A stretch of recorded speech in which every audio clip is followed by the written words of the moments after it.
Muy buenos días, hermanos que nos miran desde diferentes partes del mundo. Les damos un feliz sábado y una cordial bienvenida. Estamos aquí desde la iglesia de Laguna Miguel, hoy sábado 11 de abril.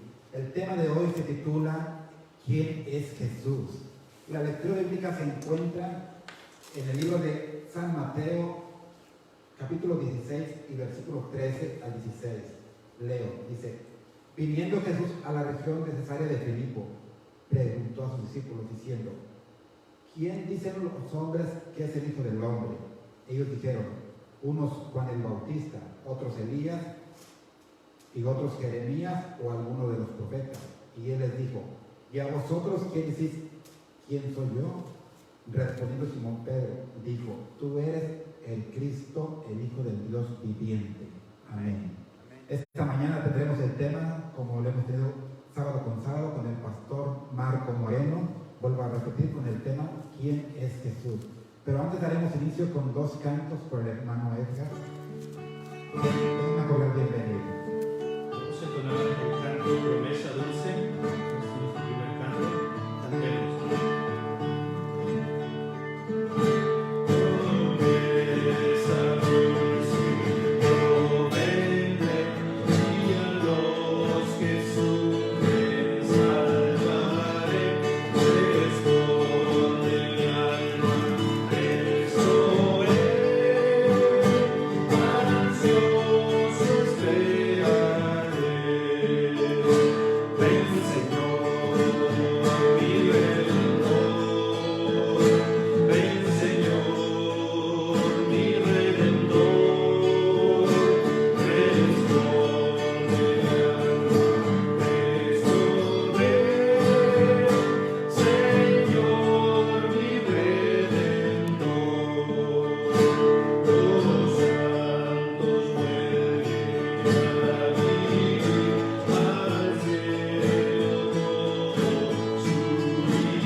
Nuestro siguiente canto es Majestad. Cantemos.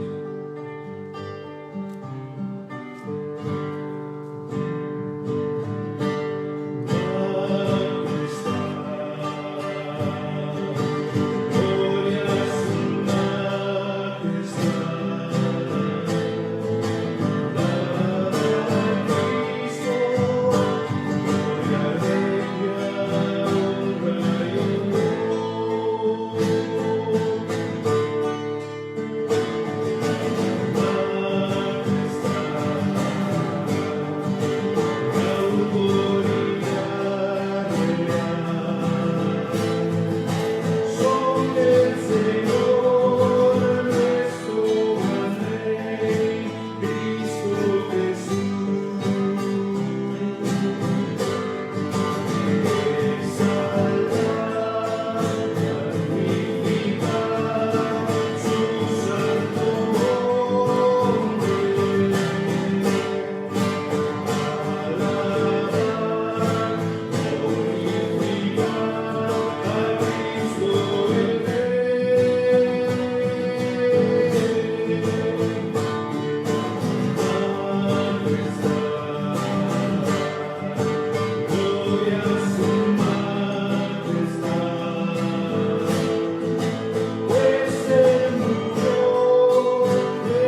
Un feliz sábado para cada uno de ustedes, queridos amigos y hermanos, que en este momento se conectan con nosotros a través del Facebook y que posteriormente estarán viendo esta programación a través de YouTube.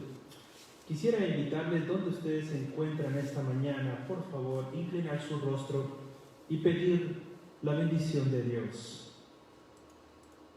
Nuestro Padre Celestial, en esta hora te damos gracias por la oportunidad de estar en esta hora, Señor, estudiando tu santa palabra.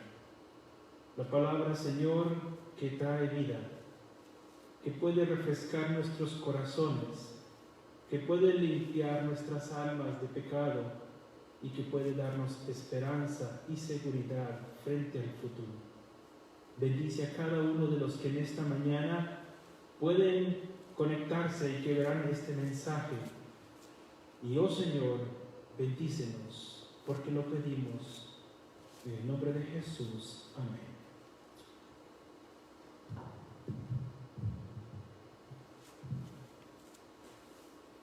El título del tema de esta mañana es ¿quién es Jesús? Y para poder contestar esa pregunta, muchos hombres y mujeres en el pasado han tratado de dirimir sobre este asunto de quién en realidad es Cristo Jesús. Algunos incluso han publicado cosas en diferentes medios de comunicación escrita donde tratan de disuadir a los lectores sobre su idea de quién es Jesús. Por ejemplo, la revista Time hace un tiempo atrás publicó esta revista donde la pregunta es ¿quién es Jesús? Y dice en búsqueda del Jesús del Nuevo Testamento. Así que no solamente la revista Time quiere investigar acerca de quién es Jesús, cuál es la importancia de este personaje. ¿Será solamente un personaje histórico o tiene algún otro tipo de importancia para nosotros hoy en día? La revista Christianity Today incluso presenta a Jesús como un hipster, como un hombre que es cool, que es nice, que puede bajar sus normas, incluso él es muy nice. Pero no muestran solo quieren mostrar la misericordia, pero no quieren mostrar la justicia de Dios, que son dos cosas que van de la mano. Así que para algunos es Jesús el nice, el cool, pero para otros Jesús puede ser el radical, el Jesús que impone, el Jesús que hace cambios distintos a los ya prefigurados en la sociedad. Algunos dicen Jesús vino a cambiar las cosas y dicen la ley del talión decía que ojo por ojo, diente por diente, y Jesús entonces dijo, pero si alguien pega en tu mejilla, pon la otra mejilla. Es una manera radical de actuar ante las circunstancias de la vida. Porque sí, en realidad Jesús enseñó el amor al prójimo, pero se han ido muy lejos, como esta revista de New Statesman, que dice que Jesús es un radical. Casi le ponen, por no decir una boina roja, que se identifica con los rebeldes, incluso durante la Guerra Fría en América Latina y alrededor del mundo. La pregunta es entonces, amigos y hermanos que pueden en esta mañana vernos, la pregunta según la revista Life acerca de Jesús es, ¿y quién dicen ustedes que yo soy? La pregunta más importante no es, o la respuesta, lo que Newsweek, Time o Christianity Today digan acerca de Jesús. La pregunta va a un nivel personal donde tienes que contestar tú. ¿Quién realmente para ti significa la persona de Jesús? Algunos dirán que Jesús es un hombre muy importante en la historia. Pero yo quiero decirte en esta mañana que para el hombre que tiene hambre, Jesús es el pan de vida. Para el sediento, Jesús es el agua de vida. Para la oveja perdida, Jesús es el buen pastor. Para el mortal y moribundo, Jesús es la resurrección y la vida. Para el extraviado, Jesús es el camino. Para el confundido, Jesús es la verdad. Para el filósofo, Jesús es el principio y el fin. Para el escritor, Jesús es el alfa y el omega. Para el naturalista, Cristo Jesús es el creador. Para el siervo, Él es su Señor. Para el teólogo, Jesús es el verbo hecho carne. Para aquel que en Él cree, es la salvación y significa la vida eterna. Para el pecador contrito, Jesús significa que es el Cordero de Dios que quita el pecado del mundo. Para el afligido, el menesteroso, el que tiene preocupación, Él es nuestro amparo y fortaleza. Él es nuestro pronto auxilio en las tribulaciones. Por eso el libro de Salmos, el capítulo 46 y el versículo 10, el salmista dice: estad quietos y conoced que yo soy Dios. Seré exaltado entre las naciones, enaltecido seré en la tierra. Es decir, para el rey David, para el salmista, Jesús es todo lo que acabamos de mencionar, que Él es el pan de vida, que Él es el camino, que Él es la verdad, que Él es el castillo, nuestra fortaleza y nuestro amparo. Pero sobre todas las cosas, David, el salmista, reconoce la divinidad en Cristo Jesús. Él es Dios, Él es el que será exaltado y gobernará como Rey de reyes y Señor de señores. El libro de Apocalipsis, el capítulo 19, versículos 1, 11, 12, 13, 16, dicen que Él es el Señor de señores y Rey de reyes. En la lectura bíblica de esta mañana encontramos que Jesús está con sus discípulos, allí en el libro de San Mateo, el capítulo 16, y en los versículos 13, 14, 15, 16, Jesús hace una pregunta muy íntima con sus discípulos, y la pregunta tiene que ver con ¿quién dicen las personas que soy yo? Los discípulos entonces comenzaron a decir: Señor, algunos dicen que tú eres Jeremías, otros dicen que tú eres Juan el Bautista, Señor, otros dicen que eres alguno de los profetas. Jesús entonces confronta a sus discípulos y pregunta entonces directamente a ellos, como pregunta a ti en esta mañana: ¿y quién dices tú que yo soy? Pedro, entonces, inspirado por el Espíritu Santo, declara algo maravilloso y dice: tú eres el Cristo, el Hijo de Dios. Y no hay cosa más grande, amigos y hermanos, que reconocer en Cristo Jesús al ser divino que vino a esta tierra para ser como uno de nosotros. Ahora quisiera contarte algo interesante. El cardenal Gibbons, escritor de uno de los libros, yo diría tal vez uno de los más importantes libros acerca del Imperio Romano, el libro se llama The Decline and Fall of Roman Empire. El Edward Gibbons más o menos escribió este libro en 1780. En el capítulo de Discordias eclesiásticas escribe lo siguiente, y estoy hablando acerca de los primeros siglos de la era cristiana, justo después de que Constantino hiciera un edicto en el cual el cristianismo era tolerable en el imperio. Y entonces este escritor e historiador dice: después de la extinción del paganismo, los cristianos en paz y piedad debieron disfrutar de su solitario triunfo. Pero el principio de discordia estaba en el seno de la iglesia y estaban más solícitos en explorar la naturaleza que practicar las leyes de su fundador.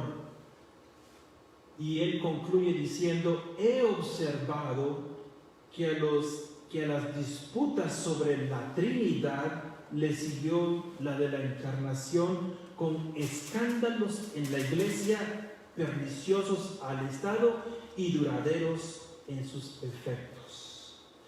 ¿Qué es lo que está diciendo aquí el cardenal Gibbons en su libro The Decline and Fall of the Roman Empire? Lo que está diciendo él es que cuando el paganismo supuestamente había sido vencido, ahora los cristianos no tendrían más que seguir predicando el Evangelio y llevar el reino de Dios hasta el último rincón del mundo, pero en lugar de eso se enfrascaron en luchas teológicas sobre la Trinidad, sobre la encarnación de Jesús, y entonces surgieron grupos diferentes tratando de explicar quién es Jesús. Jesús ya lo había dicho.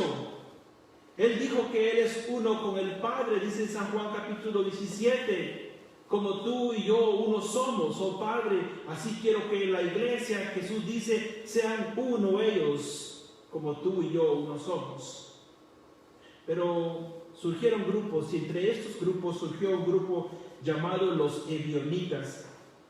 Los ebionitas eran personas obstinadas en la perseverancia de los ritos mosaicos, y especialmente ellos tenían cierto prejuicio judío y su interpretación de las profecías nunca elevaba la esperanza más allá de un Mesías temporal y humano.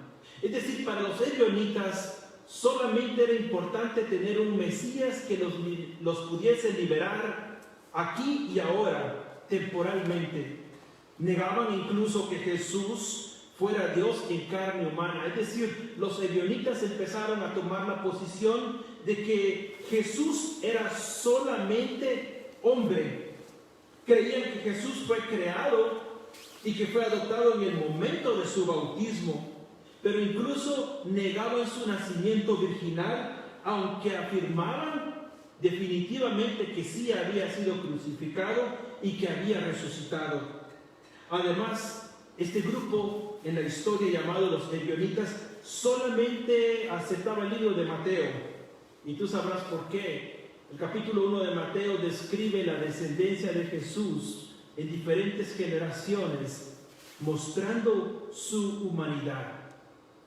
Y por ello, ellos tenían que apoyar solamente el libro de Mateo y tuvieron que desechar las enseñanzas del apóstol Pablo, donde el apóstol Pablo claramente dice que Jesús es Dios hecho hombre.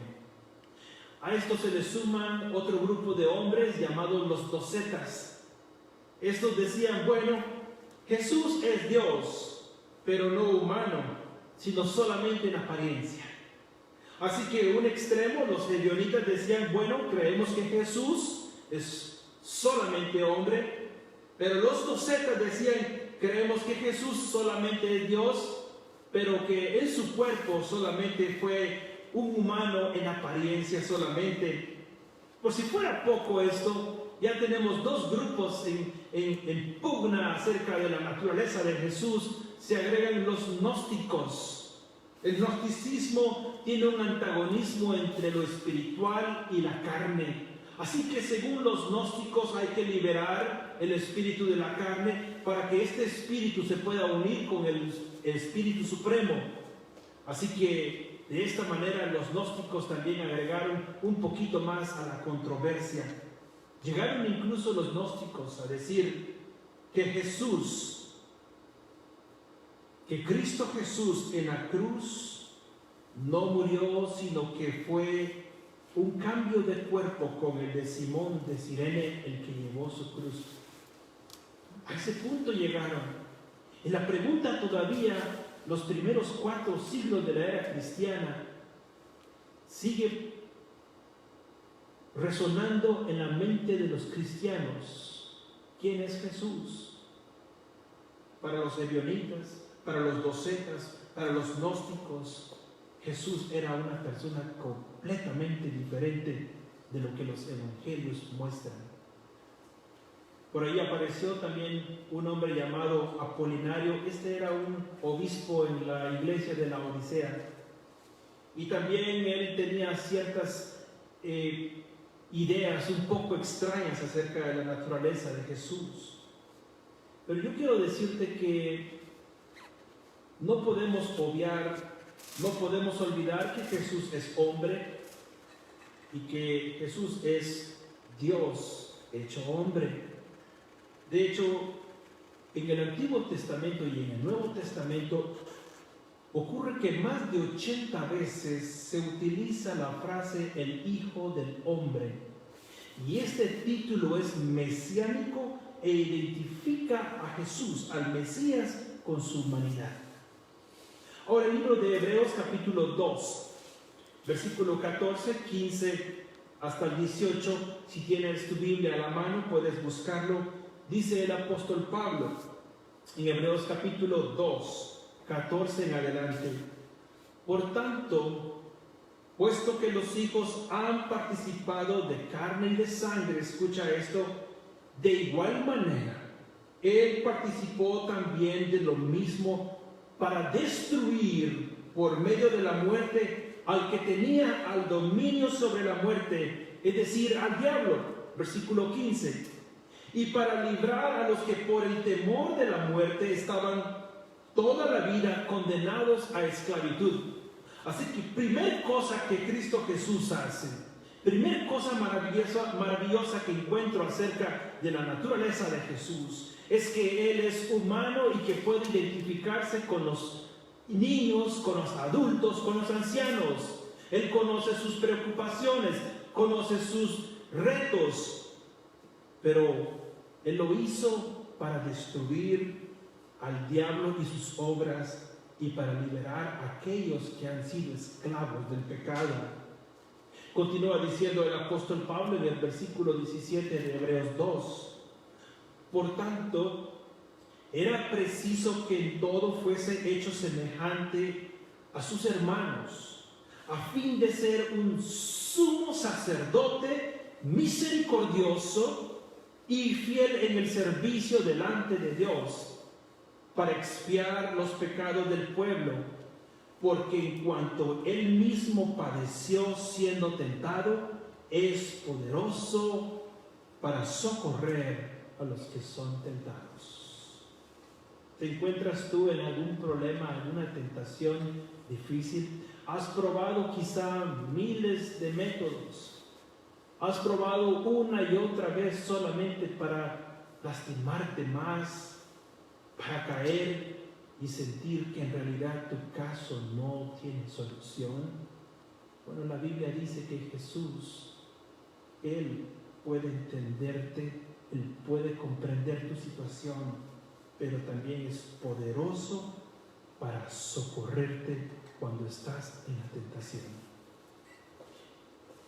Y esto es lo maravilloso de la humanidad de Cristo Jesús. Por eso el libro de Hebreos, el capítulo 4, el versículo 15 y el versículo 16, el apóstol Pablo dice: porque no tenemos un sumo sacerdote que no pueda compadecerse de nuestras debilidades, pues Él fue tentado en todo igual que nosotros, pero sin pecado. Y la invitación del apóstol Pablo es entonces: acerquémonos pues confiadamente al trono de la gracia para que alcancemos misericordia y hallemos gracia para el oportuno socorro. Y yo doy gloria a Dios por eso, porque Él ha provisto para el ser humano una salida a Jesucristo hombre.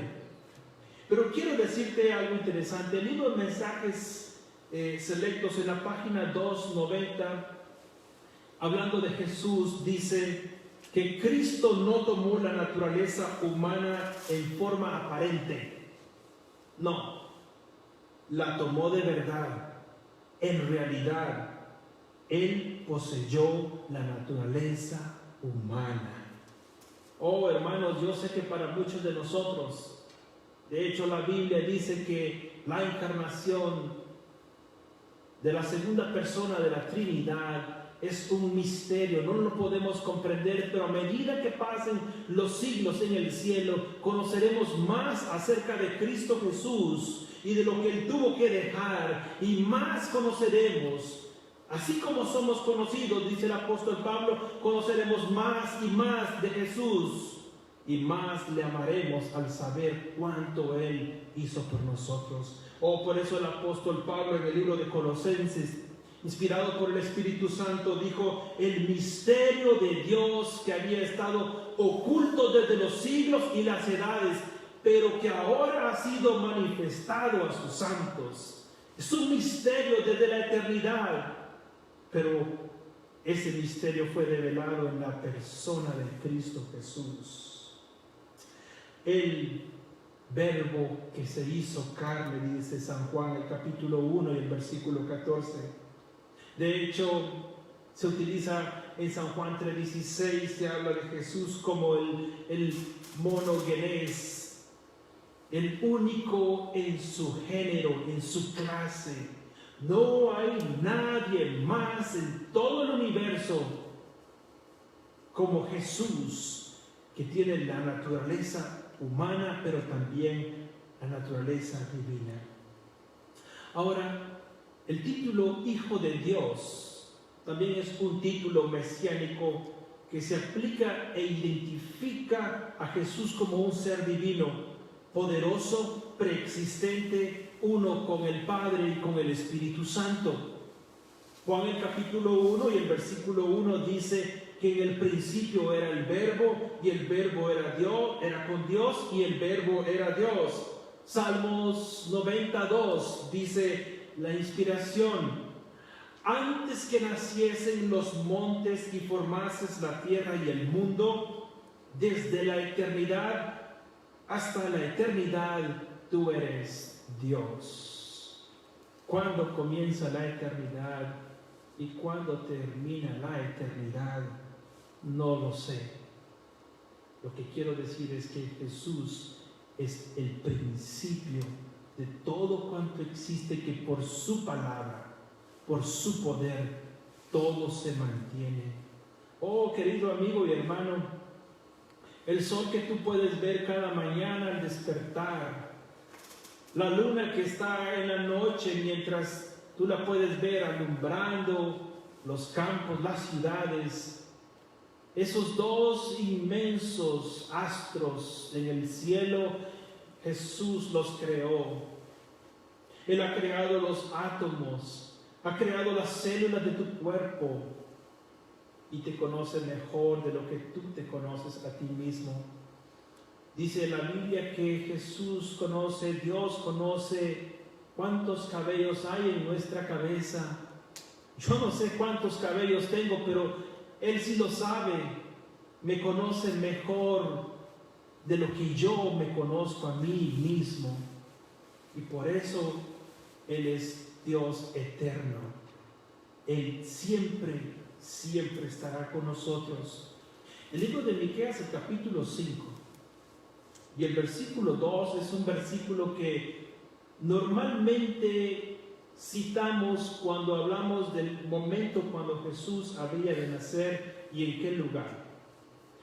Dice el libro de Miqueas, capítulo 5 y el versículo 2: pero tú, Belén Efrata, pequeña para estar entre las familias de Judá, de ti me saldrá el que será Señor en Israel. Muy bien, las profecías decían en qué lugar nacería Cristo, Jesús, el Mesías. Pero escucha lo que dice Miqueas acerca de este ser divino. Y sus salidas son desde el principio, desde los días de la eternidad. Y yo doy gracias a Dios porque en Cristo Jesús la Biblia dice que Él es como un hermano para nosotros que puede comprendernos, pero en su divinidad Él puede ser el puente perfecto para que nosotros los humanos podamos conectarnos con el Padre Celestial y recibir su perdón, su gracia transformadora. El libro Mensajes Selectos en el capítulo 36 dice algo interesante acerca de la divinidad y la humanidad de Jesús. Pon atención a este párrafo. El sustituto y garantía del hombre debía tener la naturaleza del hombre, un entronque con la familia humana a quien él había de representar. Y como embajador de Dios, debía participar de la naturaleza divina. Debía tener una unión con el infinito a fin de manifestar a Dios ante el mundo y ser un mediador entre Dios y el hombre. Por eso la Biblia dice que dio a su unigénito para que Él viniera y muriese por nosotros, para que viniera a la tierra y tomara la naturaleza humana, no solo por los cortos años de la vida. Escucha esto: el plan de Dios de venir a encarnarse, no solamente fue un plan para unos pocos años, un plan que se había trazado en la eternidad, pero ahora dice que esto tiene consecuencias eternas también sobre esta persona segunda de la Trinidad, porque dice que no era solamente para retener su naturaleza en los cortos años de la vida, sino para retener esa naturaleza en las cortes celestiales como garantía eterna de la fidelidad de Dios. Así que Cristo Jesús conservará esa naturaleza humana por la eternidad. Siempre me he preguntado cómo serán los seres creados por Dios en otros mundos. Nunca he visto un ángel, no sé cómo son. Nunca he visto sus rostros, nunca he tocado sus manos.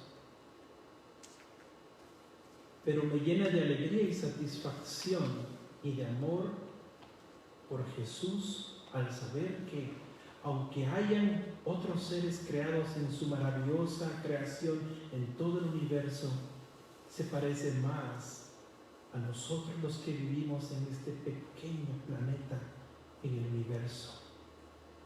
Oh, Él sí te ama. Él sí que nos ama con todo, hermanos. Por la eternidad, Él llevará esa naturaleza consigo. Pero hemos preguntado en esta mañana quién es Jesús. Y hemos visto que Jesús es hombre. Hemos visto que Jesús es Dios. Él es el entronque entre el ser humano. Él es el embajador de Dios. Pero Cristo Jesús tiene una obra especial de la cual hemos hablado en sábados anteriores. El sábado pasado hablábamos acerca de lo que Jesús hace en el día de la expiación según el capítulo 16 de Levítico.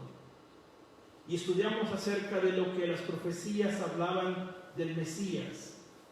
Daniel capítulo 8, versículo 14 y Daniel capítulo 9 y el versículo 25, que nos llevan al final de un periodo de tiempo en las profecías de 2300 tardes y mañanas o años, y cuando el santuario en el cielo sería purificado.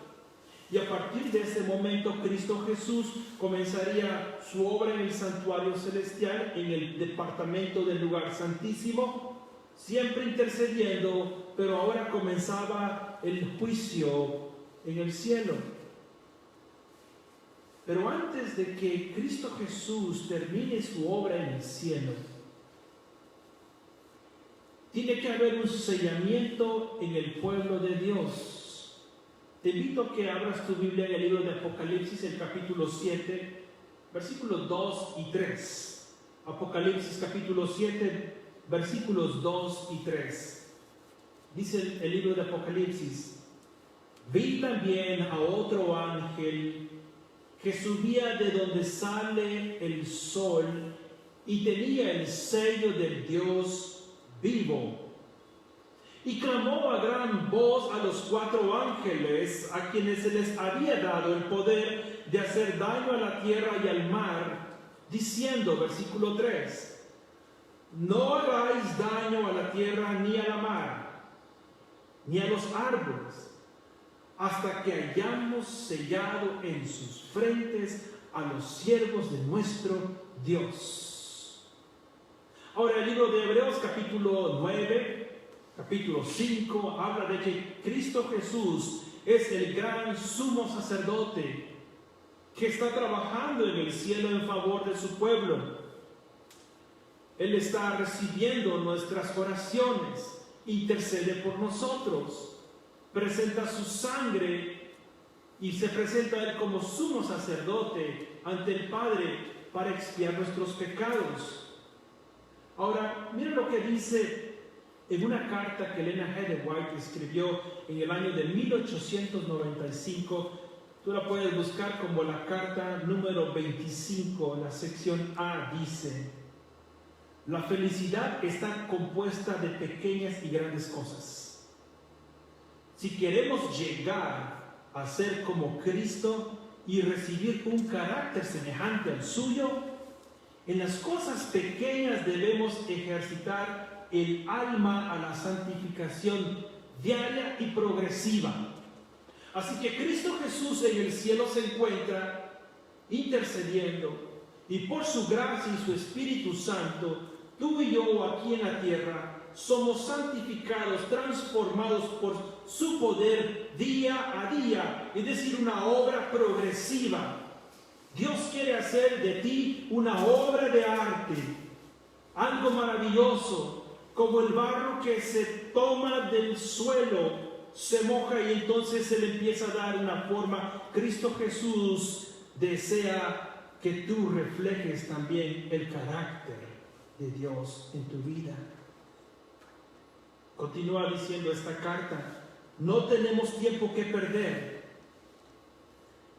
Si quieres imprimir el sello de manera que deje una marca clara en la cera, no lo golpeas con fuerza, sino que lo pones cuidadosamente y firmemente y lo aprietas hasta que la cera recibe la marca, la forma. Y es así como precisamente el Señor está tratando con nuestras almas, día a día, despacio, pero seguro, en forma constante y progresiva. La nueva vida es implantada por el Espíritu Santo a semejanza a la de Cristo. Escuchan esto, no de a ratos, sino constantemente. Así que, ¿quién es Jesús? La pregunta. Sí, Jesús es el agua de vida, es el pan de vida. Jesús es el Cordero de Dios que quita el pecado. Pero el libro de Hebreos presenta a Jesús como nuestro intercesor, como nuestro único Salvador, pero también aquel que quiere transformar nuestras vidas. El propósito de la educación cristiana, el propósito de venir a la iglesia, de escuchar su palabra, de orar, es que su poder transformador pueda surtir efecto en nuestras vidas. Abre tu corazón ahora. No hay tiempo que perder. Y sí, como cristianos sabemos, especialmente como adventistas del séptimo día, sabemos que debe haber un sellamiento antes de que Cristo Jesús termine su obra en el santuario celestial. Y manejamos el concepto de Ezequiel capítulo 20, donde dice que el día de reposo es una señal especial entre Dios y su pueblo, en el cual nosotros reconocemos que Él es nuestro Dios. Pero el libro de Efesios, el capítulo 4, el versículo 30 dice: y no contristéis al Espíritu Santo de Dios, con el cual fuisteis sellados para el día de la redención.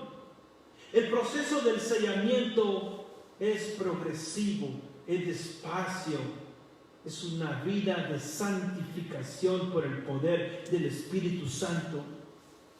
Por eso el libro de Efesios, el capítulo 1 y el versículo 13, dice la Escritura: en Él también vosotros, habiendo oído la palabra de verdad, el evangelio de vuestra salvación, y habiendo creído en Él, escucha, fuisteis sellados con el espíritu de la promesa.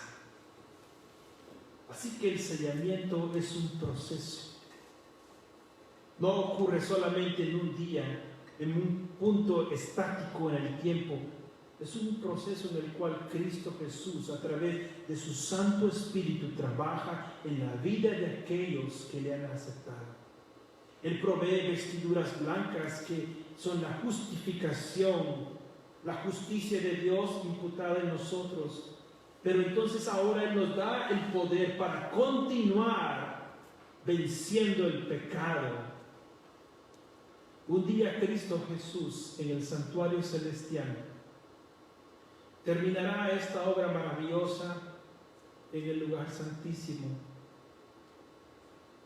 El libro de Apocalipsis, el capítulo 22 y el versículo 11, un versículo que probablemente tú conoces hasta de memoria, dice estas solemnes palabras: el que es injusto, sea injusto todavía, y el que es inmundo, sea inmundo todavía, y el que es justo, practique la justicia todavía, y el que es santo, santifíquese todavía. Dice el libro de El conflicto de los siglos: cuando termine el mensaje del tercer ángel, la misericordia divina no intercederá más por los habitantes culpables de la tierra. El pueblo de Dios habrá cumplido su obra, habrá recibido la lluvia tardía, el refrigerio y la presencia del Señor, y estará preparado para la hora de prueba que le espera. Los ángeles se apuran, van y vienen de acá para allá en el cielo, y un ángel que regresa a la tierra anuncia que su obra está terminada. El mundo ha sido sometido a la prueba final, y todos los que han resultado fieles a los preceptos divinos han recibido el sello del Dios vivo. Entonces Jesús dejará, escucha, de interceder en el santuario celestial, levantará sus manos y con gran voz dirá: hecho es. Y todas las huestes de los ángeles depositarán sus coronas mientras el anuncio se da en tono solemne: el que es justo sea el que es injusto sea injusto, el que es santo sea aún santo.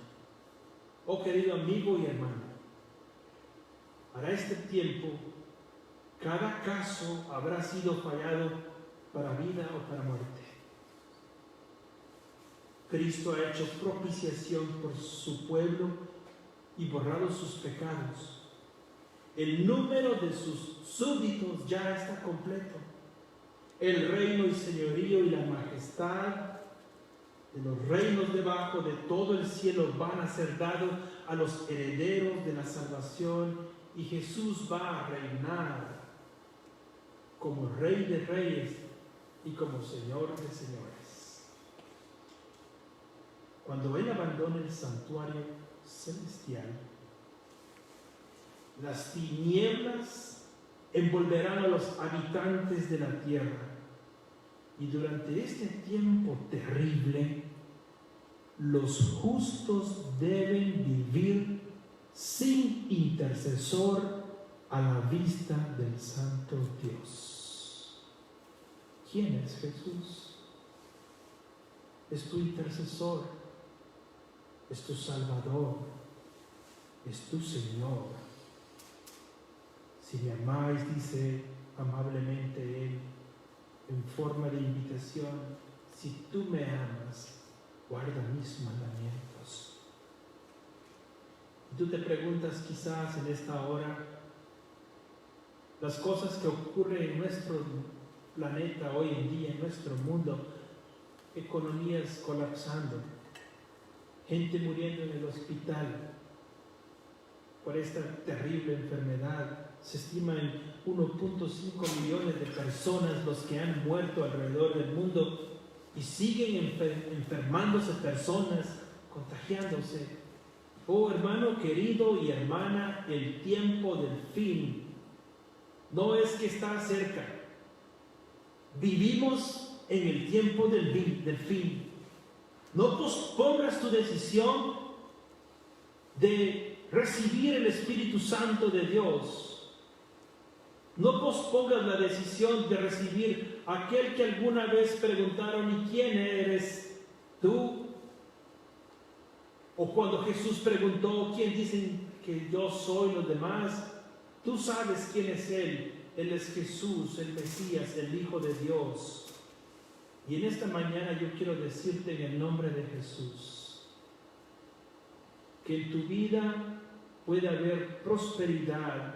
Y no me refiero a la prosperidad económica, material, pero la más importante, una prosperidad espiritual, día a día. Por eso Judas, versículos 24 y 25, y con esto concluyo en esta mañana, dice Judas una promesa maravillosa: y aquel que es poderoso para guardaros sin caída y presentaros sin mancha delante de su gloria con gran alegría, al único y sabio Dios nuestro Salvador, sea la gloria, la majestad, imperio y potencia, ahora y por todos los siglos. Amén. Que Dios te bendiga.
Inclina tu rostro donde quiera que te encuentres. Querido Padre Celestial, esta mañana, al estudiar tu santa palabra, te aceptamos como nuestro Salvador. Pero más que eso, en este momento, mientras te encuentras en el cielo, en el lugar santísimo, por favor, Señor Jesús, mira nuestro caso, desesperado en muchas ocasiones, y por tu sangre, Señor, límpianos de todo pecado. Gracias, Señor, porque tú has provisto para nosotros de tu Santo Espíritu que trabajará en nuestras vidas. Un día te veremos cara a cara, y la pregunta ¿quién es Jesús? La contestaremos individualmente al verte a ti, pero creo que en algo estaremos todos de acuerdo, y es que tú eres amor, tú eres Dios, nuestro Padre eterno. Gracias por lo que haces por tu iglesia alrededor del mundo, manteniendo nuestros corazones calientitos. Señor, danos fe, danos esperanza, danos seguridad para seguir adelante. Y cuando venga tu Santo Espíritu sobre tu iglesia, podamos predicar con denuedo, con amor, y muchos vengan a tus pies. Por ahora, Señor, quédate con nosotros en nuestros hogares. Lo pedimos en Jesús, nuestro Salvador. Amén. Que Dios les bendiga y que tengan un feliz sábado.